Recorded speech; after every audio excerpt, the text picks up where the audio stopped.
Hello students, आप लोग कैसे हैं। मैं आशा करता हूं आप लोग जहां भी होंगे स्वस्थ होंगे और प्रसन्न होंगे।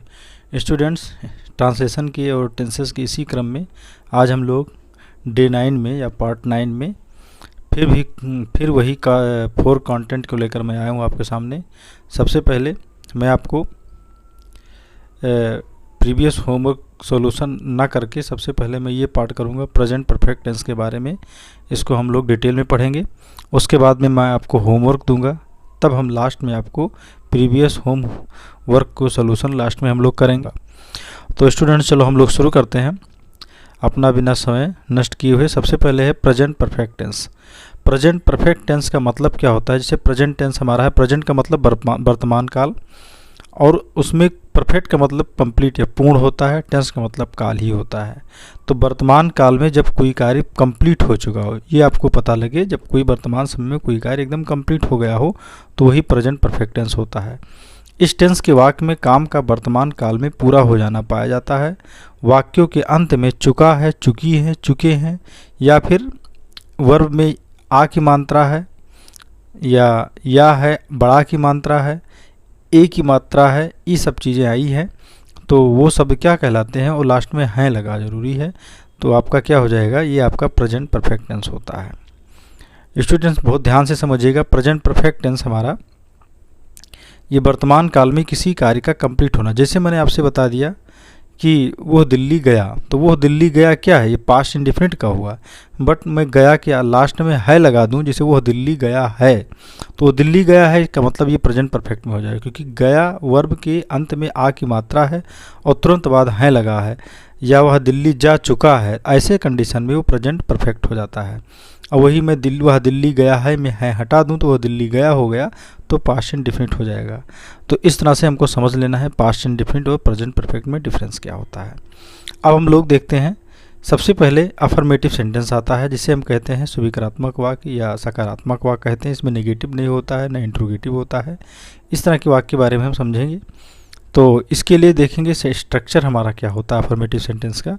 वही जो सबसे पहले सब्जेक्ट लिखते हैं, इसमें हैज या हैव का प्रयोग करते हैं, उसके तुरंत बाद सब्जेक्ट की, उसके बाद वर्ब का थर्ड फॉर्म प्रयोग करते हैं और ऑब्जेक्ट लगाते हैं, और अंत में अदर जो कुछ बचता है कॉम्प्लीमेंट के रूप में यूज कर लेते हैं। अब हम देखते हैं यहाँ पर हैज या हैव, दो चीज़ मैंने बताया, हेल्पिंग वर्ब जिसे कहते हैं। तो कब हैज का प्रयोग होता है, कब हैव का प्रयोग होता है। हैज आपका जब सब्जेक्ट, ये हैज और हैव दोनों सब्जेक्ट पर डिपेंड है। हैज का प्रयोग तब होता है जब आपका सब्जेक्ट ही, सी, इट और एक वचन, मतलब एक वचन का मतलब सिंगुलर नंबर, कर्ता का मतलब सब्जेक्ट, जब हमारा सब्जेक्ट क्या हो, ही हो, सी हो, इट हो, या फिर वो सब्जेक्ट एक वचन में हो, कहने मतलब किसी का नाम हो, या वो नाउन ही एक वचन में हो, कॉमन नाउन हो बट एक वचन, जैसे बॉय हुआ, बॉयज़ ना हो। नाम हो जैसे राम श्याम, एक अकेला नाम हो, एक से दो नाम हो जाते हैं तो प्लूरल में आ जाते हैं। यदि आपका एक वचन का नाउन हो, या ही, सी, इट हो, और सिंगुलर नंबर में ही करता हो, करता मतलब सब्जेक्ट हो, तो वहाँ पर हैज का प्रयोग करते हैं। बाकी सबके साथ हम हैव का प्रयोग करते हैं। अब बाकी सब में बचा क्या, जैसे आई बचा, यू बचा, वी बचा, दे बचा, आई यू वी दे बचा हो तो उसकी, या फिर कोई बहुवचन में सब्जेक्ट, आपको बहुवचन का मतलब प्लूरल नंबर में सब्जेक्ट आपका प्लूरल सब्जेक्ट हो, सब्जेक्ट का मतलब करता हो, के साथ में हैव का प्रयोग करते हैं। तो ही, सी, इट और एक वचन मतलब सिंगुलर नंबर कर्ता के साथ मतलब सब्जेक्ट के साथ हैज का प्रयोग। आई यू वी दे था प्लूरल नंबर सब्जेक्ट अर्थात बहुवचन कर्ता के साथ हम हैव का प्रयोग करते हैं। अब हम लोग कुछ एग्जाम्पल देख ले रहे हैं हम लोग। जैसे राम स्कूल जा चुका है, तो वह राम स्कूल गया है। चाहे राम स्कूल जा चुका हो, चाहे राम स्कूल गया है, इस दोनों का ट्रांसलेशन हम प्रेजेंट परफेक्ट में करेंगे। जैसे मैंने आपको पहचान बता दिया है, जब किसी वाक्य के अंत में क्या हो, क्रिया के साथ चुका है, चुकी है, या फिर या है, ई है, ये ए है, आए, तो क्या होता है, प्रेजेंट परफेक्ट होता है। तो जा है, जाना का मतलब क्रिया है, इसके साथ में चुका है लगा है, तो प्रेजेंट परफेक्ट है।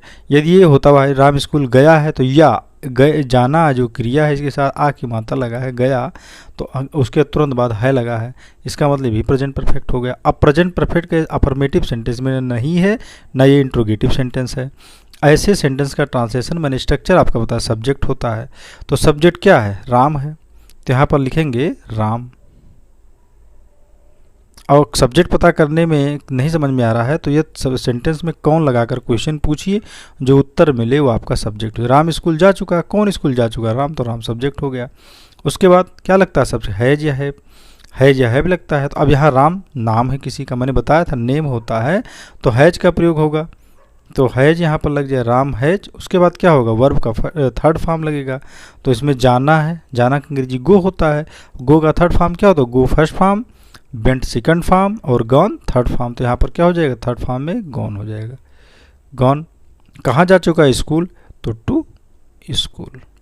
ये हमारा सेंटेंस कंप्लीट होता है।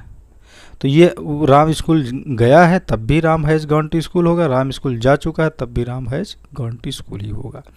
उसके बाद नेक्स्ट सेंटेंस हम देखते हैं, मैंने उसको एक पत्र भेजा है। तो अब यहाँ पर ध्यान देना है हमें, मैंने उसको एक पत्र भेजा, मैंने मतलब आई हो जाएगा, आई। अब आई के साथ क्या लगता है, हैज की है, मैंने बताया था आपको, आई के साथ में हम लोग क्या लगेंगे, I you we they, plural subject के साथ हैव लगाते हैं। तो यहाँ पहले हम हैव लिख देंगे, आई हैव। और उसके बाद मैंने स्ट्रक्चर में ही बताया था, सब्जेक्ट हैज या हैव के तुरंत बाद वर्ब का थर्ड फॉर्म लगेगा। वर्ब हमारा क्या है, भेजना है, भेजने का अंग्रेजी सेंड होता है, तो send, send, send, sent, sent होता है, SENT। ये हो गया आई हैव सेंट। अब ए लेटर, ALETTER लेटर, और उसको टू हिम, ठीक है, I have sent a letter to him, I have sent a letter to him, हमारा सेंटेंस कंप्लीट होता है। अब हमारा आगे है नेगेटिव सेंटेंसेस। नेगेटिव सेंटेंस मतलब नकारात्मक वाक्य। नकारात्मक वाक्य में क्या होता है, जब किसी वाक्य में नकारात्मक नहीं का प्रयोग किया गया हो। जैसे नेगेटिव सेंटेंस में हैज या हैव के बाद नॉट का प्रयोग करते हैं। ये हमारा स्ट्रक्चर, जैसे मैंने जो स्ट्रक्चर पढ़ा था उसके तुरंत बाद हम क्या करते हैं, उसमें हम देखते हैं हैज हैव जहाँ लिखा हो उसी के तुरंत बाद नॉट का प्रयोग करते हैं, बाकी एज इट रहेगा। मतलब जैसा मैंने आपको स्ट्रक्चर बताया था वैसा रहेगा। उस स्ट्रक्चर को एक बार हम फिर रिव्यू कर लेते हैं। हमने स्ट्रक्चर सिंपल अफर्मेटिव सेंटेंस होता है, subject plus has have, verb का थर्ड फॉर्म, उसके बाद में ऑब्जेक्ट, उसके बाद में अदर होता है। अब यहाँ पर ध्यान देना है, हैज या हैव के तुरंत बाद नॉट लगाते हैं, तो यहीं हैज या हैव यहीं तुरंत बाद क्या लगा दें, यहाँ पर नॉट जोड़ देंगे। ये हमारा होता है। तो जैसे है यहाँ पर एग्जाम्पल, उसने गाना नहीं गाया है। तो पहली बात यह है किस टेंस का वाक्य, इसको पहचानेंगे। तो वह क्रिया यहाँ पर वर्ब है गया, गाना गाया, गाया है सॉरी, गाया या गाना गाया। तो गायक अंग्रेजी सिंग होता है, तो सिंग है, गायक साथ में आ की मात्रा, उसके बाद तुरंत है भी है, तो तुरंत हम समझ जाएंगे प्रेजेंट परफेक्ट टेंस का वाक्य है। अब इसका ट्रांसलेशन करेंगे, सब्जेक्ट पहले लिखेंगे तो उसने नहीं गाया तो ही है, क्योंकि गाई नहीं कहा गया इसलिए सी नहीं लिखेंगे, ही लिखेंगे, तो ही। उसके बाद क्या लगेगा, हैज या हैव लगेगा, तो तुरंत ही के साथ मैंने आपको बताया ही, सी, ईट और सिंगुलर सब्जेक्ट के साथ या किसी के नाम के साथ सिंगुलर्स में, तो उसके साथ हम हैज लगाते हैं, तो ही हैज। उसके बाद गाया, सिंग, सैंग, सैंग होता है, तो SANG, तो ये होगा ही हैज सैंग। उसके बाद क्या गया, गाना, a song, he has sung, he has sung song. अब यहाँ पर एक गलती हो रही, नहीं मैंने छोड़ दिया, तो मैंने क्या बताया इसमें, हैज हैव के तुरंत बाद नॉट का प्रयोग करते, तो यहीं हैज है तो यहीं नॉट का प्रयोग होना चाहिए था। तो क्या हो जाएगा, he has not सैंग a song. और चाहे नेगेटिव हो चाहे इंट्रोगेटिव हो, प्रेजेंट परफेक्ट में या पास्ट परफेक्ट पढ़िएगा या फ्यूचर परफेक्ट पढ़िएगा, सब में हमेशा वर्ब का थर्ड फॉर्म ही लगेगा। तो यहाँ पर वर्ब का थर्ड फॉर्म ही हम लगाएंगे, तो he has not सैंग a song, ये हमारा सेंटेंस होता है। अब हम लोग पढ़ते हैं इंट्रोगेटिव से। इंट्रोगेटिव सेंटेंस का मतलब होता है नकारात्मक वाक्य, इंट्रोगेटिव सेंटेंस का मतलब होता है प्रश्नवाचक वाक्य। तो प्रश्नवाचक वाक्य का मतलब क्या होता है, प्रश्नवाचक जिस वाक्य में प्रश्न पूछा गया हो। और प्रश्न हम आपको 3 प्रकार से बताएंगे। जब हिंदी वाक्य में प्रश्न, आपका प्रश्नवाचक शब्द सेंटेंस के स्टार्ट में ही लगा हो, तब स्ट्रक्चर क्या होता है। अब जब प्रश्नवाचक शब्द वाक्य के बीच में प्रयोग में आओ, तब उसका ट्रांसलेशन कैसे करेंगे। और कुछ स्पेशल वर्ड होते हैं जैसे how much, how many, whose, इन सब का प्रयोग भी हम इंट्रोगेटिव सेंटेंस में ही करते हैं। तो इसका भी हम थोड़ा सा देख लेंगे। अब हम शुरू करते हैं, जब प्रश्नवाचक शब्द क्या वाक्य के प्रारंभ में हो, मतलब सेंटेंस जो हमारा हिंदी का है वो क्या से स्टार्ट होता है। जैसे मैंने बताया, क्या उसने अपनी गाय बेच दी है, तो यहाँ पर क्या है, स्टार्ट हो गया हमारा क्या से है। तो जब क्या वर्ड सेंटेंस के स्टार्ट में ही आ गया तो इसका ट्रांसलेशन के लिए मैंने स्ट्रक्चर बताया है आपको। यहाँ देखिए ध्यान से, सबसे पहले हम हैज या हैव का प्रयोग करेंगे। यहाँ सब्जेक्ट का प्रयोग नहीं करेंगे, सबसे पहले हम हैज या हैव। लेकिन हैज हैव कैसे जानेंगे कब हैज कब है? वही चीज़, जब सब्जेक्ट आपका ही सी इट और सिंगुलर सब्जेक्ट होता है या किसी का नाम होता है तो हैज लगेगा। आई यू वी दे या प्लूरल सब्जेक्ट होता है तो हैव लगेगा। अब हम सब्जेक्ट पहले ढूंढ लेंगे जैसे हमने देखा, उसके बाद वर्ब का थर्ड फॉर्म लगा देते हैं, उसके बाद ऑब्जेक्ट प्लस अदर। अदर का मतलब होता है कॉम्प्लीमेंट, जो कुछ बचता है, और फिर लास्ट में क्वेश्चन मार्क लगाना नहीं भूलते हैं। देखेंगे क्या उसने अपनी गाय बेच दी है, तो यहाँ पर क्या है, सब्जेक्ट उसने उसनी है तो बेच दी है। हाँ, क्या उसने अपनी गाय बेच दी है। अब यहाँ पर क्या है, यहाँ पर आप ही चाहे सी, तो यहाँ पर जैसे हमने ही लिखा या सी लिखा, चलो सी लिख देते हैं सी, लेकिन सी यहाँ पर हम सब्जेक्ट इसलिए नहीं स्टार्ट करेंगे क्योंकि हमारा क्या से स्टार्ट, तो सी सब्जेक्ट होने की वजह से यहाँ हैज का प्रयोग करेंगे। क्या करेंगे, हैज, उसके बाद तुरंत बाद सब्जेक्ट हैज सी, उसके बाद क्या लिखेंगे, वर्ब का थर्ड फॉर्म बेचना। बेचना क्या, सेल माने बेचना होता है, और सोल्ड, सोल्ड थर्ड फॉर्म होता है, हैज सी सोल्ड। उसके बाद गाय, तो हर, यहाँ पर सी है, सी के लिए अपने अंग्रेजी क्या होता है, हर होता है। Has she sold her cow, COW, क्या उसने अपनी गाय बेच दी है। अब आपका सेंटेंस कंप्लीट हो गया।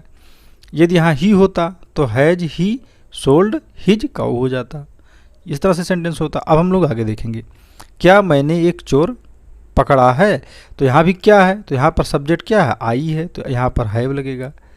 तो हैव आई, अब पकड़ा, पकड़ा मतलब कैच, कैच काट, कैच का थर्ड फॉर्म काट होता है, कैच काट काट, CAUGHT, सी हैव आई काट a thief, THIEF question mark. क्या मैंने एक चोर पकड़ा है, तो हैव आई काट अ थीफ हो गया। अब हम आगे देखते हैं, यहाँ पर ध्यान से देखें, बहुत सिंपल सेंटेंस, बहुत आसान भी है। जब प्रश्न सूचक शब्द ने व्हाट, व्हेयर, व्हाट मीन्स क्या, व्हेयर मीन्स कहाँ, व्हाई मीन्स क्यों, व्हेन मीन्स कब, वाक्य के बीच में आया हूँ। तो वाक्य के बीच में जब आया है तो इसका स्ट्रक्चर ही बनेगा। सबसे पहले हम क्वेश्चन वर्ड को लिख लेंगे, उसके बाद हैज या हैव प्रयोग करेंगे, उसके बाद सब्जेक्ट करेंगे, उसके तुरंत बाद वर्ब का थर्ड फॉर्म करेंगे, उसके बाद ऑब्जेक्ट लिख देंगे, और बाद में जो बचेगा अदर में उसको लिख देंगे। अब हम करते कैसे हैं, देखिए ध्यान से, इस स्ट्रक्चर को आप ध्यान से समझ लीजिएगा, 2-3 बार इसको ध्यान से वीडियो को पॉज करके देख लीजिएगा, तब आप ट्रांसलेशन करिए। जैसे उन्होंने इसे कैसे किया है, अब यहाँ पर कैसे जो है सेंटेंस के बीच में आया है, तो कैसे अंग्रेजी क्या होता है, हाउ होता है। अब यहाँ पर देखिए, इसके कैसे के साथ में कोई नाउन नहीं आया, इसका मतलब ये आपका उस वाले जो मैं आगे बताऊंगा, हाउ मेनी, हाउ मच, इसका ट्रांसलेशन अलग तरीके से करते हैं। देखिए हाउ लग गया, उसके बाद क्वेश्चन वर्ड के बाद क्या है, हैव, सब्जेक्ट क्या है, दे है, उन्होंने, तो दे के साथ हैव लगता है, तो हाउ हैव, उसके तुरंत बाद क्या लग गया, हैव के बाद सब्जेक्ट लगता है तो दे हो जाएगा, हाउ हैव दे। अब यहाँ पर किया, वर्ब का थर्ड फॉर्म, तो डू होता है, डू माने करना, तो डू का थर्ड फॉर्म क्या होता है, डू डिड डन, तो यहाँ डन हो जाएगा। तो हाउ हैव दे डन, इसे इट, ये हो गया, how have they done it, उन्होंने इसे कैसे किया। नेक्स्ट देखते हैं, लड़का कहाँ भाग गया है। अब यहाँ कहाँ का अंग्रेजी व्हेयर होता है, WHERE, व्हेयर।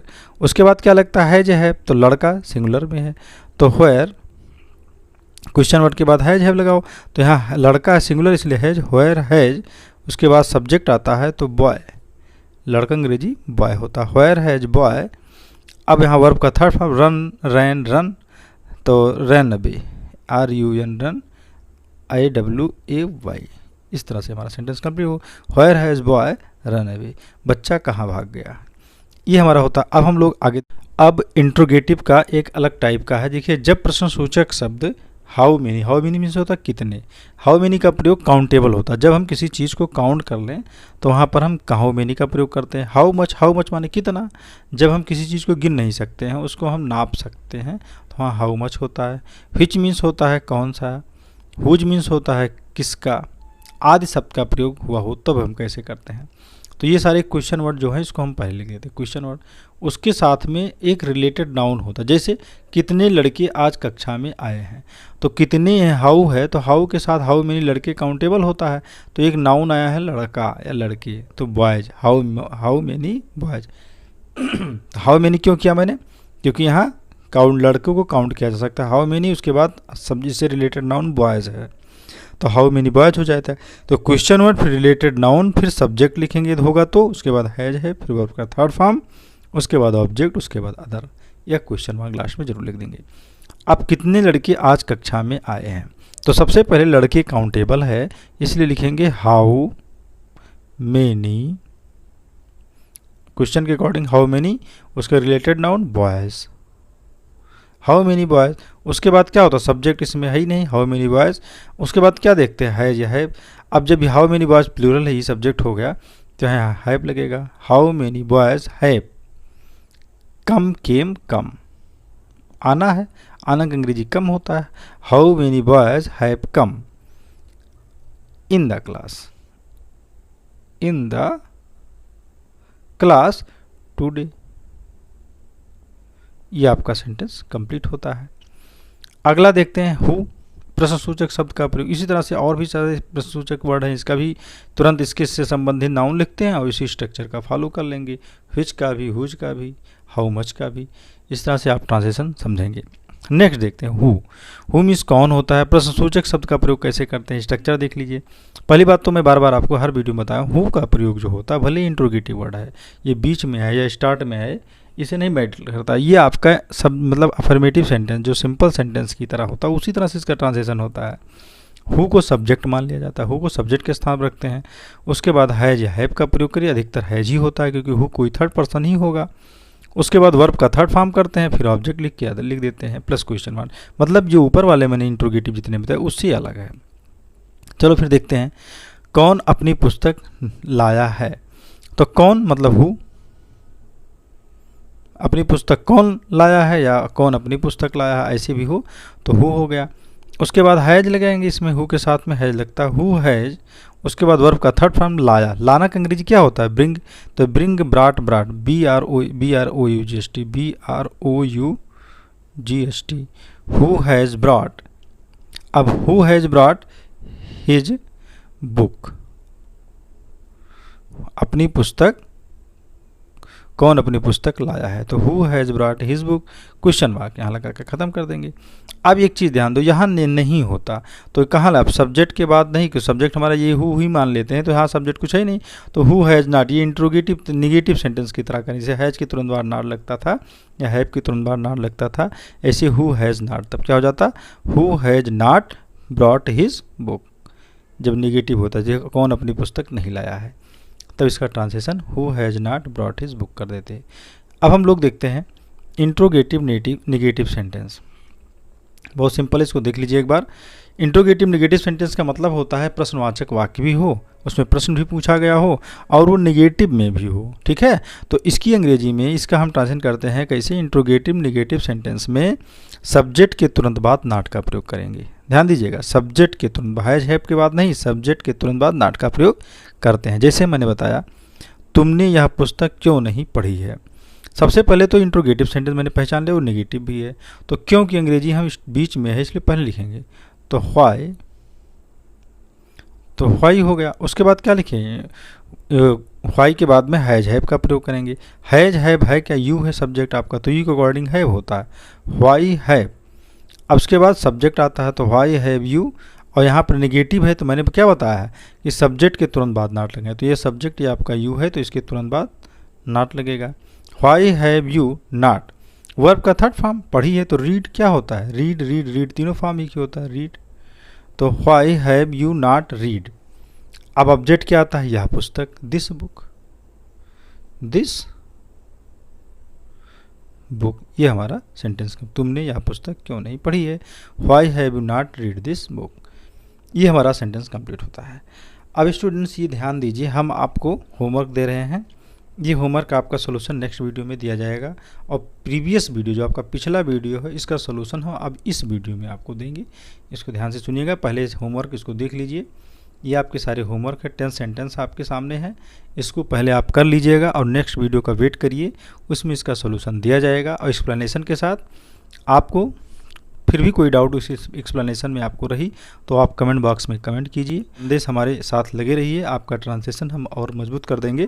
ये जब आपका ट्रांसलेशन कंप्लीट हो जाएगा, इसके बाद में और ढेर सारी मैं आपको सेगमेंट लाऊंगा, जिससे आपको जैसे डायरेक्ट इनडायरेक्ट हुआ, नरेशन जिसे कहते हैं, एक्टिव पैसिव हुआ, या और भी सारी चीज़ें जो आपके लिए बहुत ही महत्वपूर्ण है। हाँ, तो हमारा पहला सेंटेंस, वह एक पत्र लिख रही होगी। तो वह एक पत्र लिख रही होगी, सबसे पहले टेंस पहचानेंगे। तो रहा है, रही है के साथ में लिख रही, वर्ब के साथ में रहा रही लगा है, उसके बाद में गागी की भी है। तो जब गागी की है तो फ्यूचर होता है, और रहा लगा होने के बाद से कंटिन्यूअस है, तो ये फ्यूचर कंटिन्यूअस का सेंटेंस है। तो फ्यूचर कंटिन्यूअस का सेंटेंस में आपको स्ट्रक्चर पिछली वीडियो में बता चुका हूँ। सब्जेक्ट होता है तो वह है, हमने बताया है कि आई और वी के साथ सेल लगाते हैं, बाकी सब के साथ विल का प्रयोग करते हैं। लेकिन जस्ट इसी का अपोजिट आई वी के साथ विल का भी प्रयोग करते हैं। कब करते हैं? जब हमारा कोई कार्य एकदम श्योरिटी हो, पक्का हो कि उसे होना ही होना, जैसे मैं इसे करूँगा तो आई विल डू इट, यहाँ आई सेल डू इट नहीं करेंगे। तो ये आपको अपने अकॉर्डिंग इसको समझ लेना है, बट नॉर्मली हम आई वी के साथ सेल का प्रयोग ही करते हैं। तो हम नॉर्मली का यूज करके आपको ट्रांसलेशन पूरा बता रहे हैं, इसको ध्यान से देखिए। तो ही के साथ में हम क्या लगाएं? ही विल लगेगा। तो he will, subject plus will या सेल, तो ही विल। अब क्या है? रही होगी, ही विल बी राइटिंग, क्योंकि वर्ब का आईएनजी फॉर्म लगेगा, he will be writing a letter. ये हो गया, he will be writing letter, वह एक पत्र लिख रही होगी। हो गया हमारा ट्रांसलेशन। वे लड़कों को नहीं पढ़ा रहे होंगे, तो वे है, दे लगा दीजिए। तो दे हो आई वी के साथ सेल लगता, बाकी सबके साथ बिल, तो बिल लगाइए। They will be, they will not be, यहाँ निगेटिव होगा इसलिए नॉट लगा देंगे, नहीं पढ़ा रहेंगे। तो दे विल नॉट बी, उसके बाद टीचिंग, TEACHING, क्योंकि पढ़ाना कहेंगे टीच होता है, तो they will not be teaching. हाँ, किसको पढ़ा रहा है? बॉयज़ को, टीचिंग द बॉयज़, ये हमारा होता है।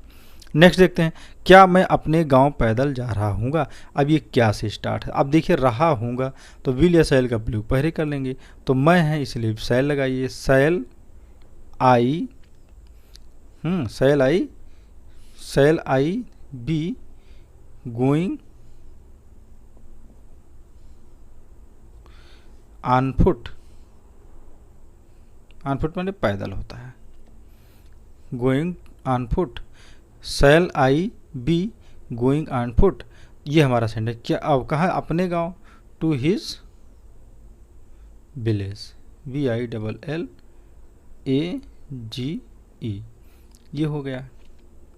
टू हिज नहीं, टू माई, सॉरी, यहाँ पर आई है सब्जेक्ट के अकॉर्डिंग, यहाँ माई का प्रयोग कर देंगे। तो shall I be going on foot my village, ये हमारा हो गया। क्वेश्चन मार्क जरूर लगा देंगे। तुम्हारे पिताजी कल कहाँ जा रहे होंगे। तो कहाँ का अंग्रेजी पहले, क्योंकि इंट्रोगेटिव वर्ड बीच में है, तो व्हेयर लिखिए, WHERE, व्हेयर। उसके बाद विल या सेल, सब्जेक्ट के अकॉर्डिंग होता है, तो सब्जेक्ट हमारा तुम्हारे हैं, तो यू के साथ में आई वी के साथ क्यों सेल लगता है, यू के साथ विल लगेगा। तो क्या, where will your father, where will your father. अब क्या होगा? वर्ब का आईएनजी फॉर्म लगेगा, निगेटिव तो है नहीं, तो कहाँ जाना है, तो going. Where will your father be, going, हो गया। अब यहाँ पर टू भी लिख सकते, गोइंग टू, क्वेश्चन मार्क लगा दीजिए। तो व्हेयर फादर, तुम्हारे पिताजी कल कहाँ जा रहे होंगे। अब कल है तो यहाँ टुमारो लिखेंगे, TOMMORROW, ये होता है। कल की अंग्रेजी फ्यूचर इंडिफरेंट टेंस में, फ्यूचर कंटिन्यूअस में क्या होता है? टुमारो का प्रयोग होगा। नेक्स्ट हम लोग देखते हैं, अब स्कूल कौन आ रहा होगा। तो कौन के अंग्रेजी हु लगाएंगे। तो यहाँ देखो, कौन वाला सेंटेंस जो होता है वो एकदम जैसे हम लोग सिंपल फ्यूचर करते थे वैसे इसमें करेंगे। तो सब्जेक्ट के बाद विल या सेल का प्रयोग करेंगे, तो हु लग गया। उसके बाद स्कूल सब्जेक्ट के साथ क्या है? सब्जेक्ट हमारा यहाँ पर कौन ही है, तो यहाँ पर हु विल लगा दीजिए, हु विल बी। उसके बाद कमिंग, आ रहा है, COMING, who will be coming. उसके बाद स्कूल, टू स्कूल। उसके बाद कहाँ? Who will be coming to school now, ये हमारा हो गया। मैं गहरी नींद में सो रहा था, तो आई सब्जेक्ट हो गया, इसमें रहा था है तो पास्ट कंटिन्यूअस है, तो पास्ट कंटिन्यूअस क्या होता है? सब्जेक्ट होता है, फिर वाज या वेयर होता है, फिर वर्ब का एनजी फॉर्म। तो सब्जेक्ट वाज या वेयर, तो आई के साथ वाज लगता है, आई वाज। उसके बाद सोना sleeping, SLEEPING, I was sleeping in soundly, in SOUNDLY, soundly, गहरी नींद हो गई। ये हमारा सेंटेंस कंप्लीट हो गया। क्या वे लड़के मैच खेलने आगरा नहीं जा रहे थे? तो यहाँ पर क्या लगा है? तो वाज या वेयर का प्रयोग पहले, तो दे है सब्जेक्ट इसलिए वेयर लगेगा। वर, उसके बाद वर वे लड़के, those boys, were those boys. हाँ, अब नहीं है तुरंत सब्जेक्ट के बाद नॉट लगाओ, तो were those boys not going, ING लगे, गो वर्ब है। कहाँ जा रहे हैं? Agra, to AGARA। क्या वो लड़के मैच खेलने आ गए? अब देखो मैच खेलने, to play the match, to play the match, ये हमारा सेंटेंस हो गया। Were those boys not going to Agra to play the match? क्या वे लड़के मैच खेलने आगरा नहीं जा रहे थे? इस तरह से कंप्लीट होता है। अब नेक्स्ट देखते हैं, राजू अपनी परीक्षा की तैयारी कर रहा है। तो रहा है, रही है, प्रेजेंट कंटिन्यूअस हो गया। तो राजू तैयारी कर रहा है, राजू इज प्रिपेयरिंग, प्रिपेयरिंग। अब अपनी, तो राजू लड़का है तो ही होगा, ही के अकॉर्डिंग हिज होता है। Raju is preparing his examination, अपनी परीक्षा, एग्जाम्स। चलो हो गए, एग्जाम कंप्लीट हो गया, अब कुछ नहीं बचा। Raju is preparing his exam, Raju अपनी परीक्षा की तैयारी कर रहा है। कौवे ने पानी पिया और प्यास बुझाई। कौवे ने पानी पिया, यहाँ तक है पास्ट इंडेफिनिट है, और प्यास बुझाई भी पास्ट इंडेफिनिट है। तो लिख लीजिए, द क्रो, कौवे, CROW, क्रो वाज, पानी पिया, crow drank, DRANK, drank water, कौवा, क्रो ड्रैंक वाटर, मैंने कौवा पानी पिया। एंड क्वेंच्ड, मैंने प्यास बुझाई, QUENCHED, क्वेंच्ड। एंड क्वेंच मैंने और प्यास बुझाई। हो गया कंप्लीट।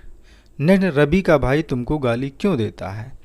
सिंपल सा सेंटेंस है, बहुत ईजी है। रवि का भाई तो तुम्हें गाली क्यों, तो क्यों के अंग्रेजी व्हाई लिखो, व्हाई। उसके बाद प्रेजेंट इंडेफिनिट, तो why does Ravi's brother, RAVIS, Ravi's brother, BROTHER, where, why does Ravi's brother abuse you, हो गया सेंटेंस का।